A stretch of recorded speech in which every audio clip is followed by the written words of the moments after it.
All right, everybody, welcome back for another deep dive. Today, we're going to be exploring a really cool slide guitar technique. Yeah. And it all revolves around this concept of using a suspended fourth chord. And specifically, we're going to be talking about the D sus4, Okay. the D major transition. Sounds a little technical, I know.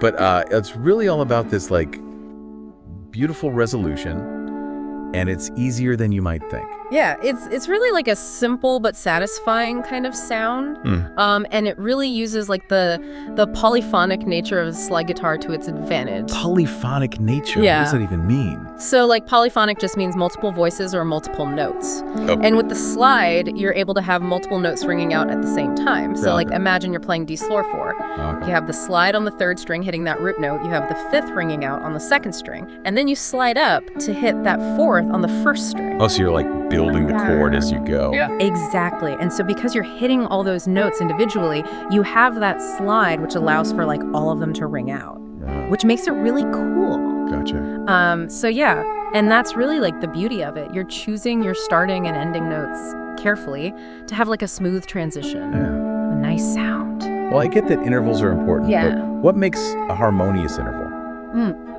Okay, so Is it just math, or is there something more to it? it's more than math, but like there is kind of like a mathematical component to it. Okay. So think about like major and minor triads, you know, those 3-note chords that form the basis of so much music. Yeah. They just have like an inherent stability and balance to them. Right. And then perfect fourths and fifths are kind of like the cousins to that. Okay. And you often find perfect fourths and fifths as inversions. Conversions. You're losing me again. Okay, so inversions are just a way of rearranging the notes of a chord. Oh, wait. So like a C major chord is C, E, G, but you could play it as E, G, C, or G, C, E, and those are all inversions of each other. Right, so it's all the same notes. Same notes, different order. Gotcha.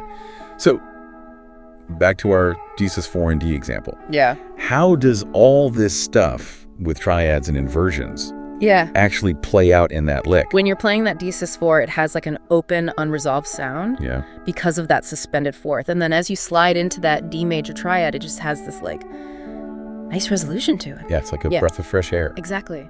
And it's all thanks to the way those intervals move. That's amazing. Yeah. It's amazing how something so simple can have so much musical depth. Absolutely. And that's like the beauty of music theory. It helps us understand why things sound good. Yeah. And gives us the tools to, you know, even make more interesting and complex music. Well, I think this has been a really cool deep dive. Mm-hmm. You know, something for you all to think about. Yeah. How might understanding this technique change the way you approach slide guitar? Could you experiment with other suspended chords and their resolutions? Maybe you could even start listening for them in your favorite songs. And I bet you'll start to hear them everywhere. Absolutely. All right, everybody, thanks for tuning in to another deep dive, and we'll see you next time.